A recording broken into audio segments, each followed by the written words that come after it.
మనందరూ కూడా ఆలోచన చేస్తున్నలో ఒకటే, మన ముందు ఉన్నది ఒకటే, చంపటమా చావటమా, ఇంకోటి లేదు. విజయమా వీరస్వర్గమా అంతే. 2019లో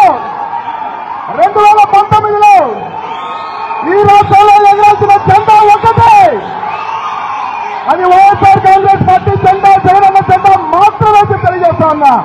కాపు కాసేవాడు కాపు, మీ పని మీరు చేసుకోండి. కాపు కాసే పని మీరు చేసుకోండి.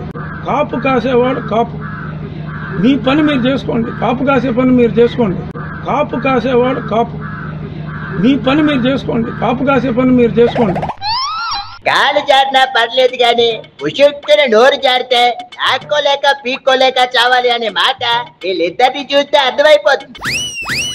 ఒకరేమో చంపేస్తాం లేదా చేస్తామని పాకిస్తాన్ తీవ్రవాదుల కంటే దారుణంగా భయపెడతారు. ఇంకోరేమో కాపు కాపు మాత్రమే కాయాలని కొవ్వెక్కిన కోతులాగా వార్నింగ్లు ఇస్తాడు. అసలు ఇది ప్రజాస్వామ్యమా లేక రావణ రాజ్యమా అసలు అర్థం కావట్లేదే. నోటుకొచ్చింది బాగేసి తర్వాత మైకుల ముందుకొచ్చి అంతా అదంతా మార్పింగ్ చేశారు, ఎడిటింగ్ చేశారని చెవుకొచ్చిన మేకలాగా నమ్మించే ప్రయత్నం చేస్తున్నారు.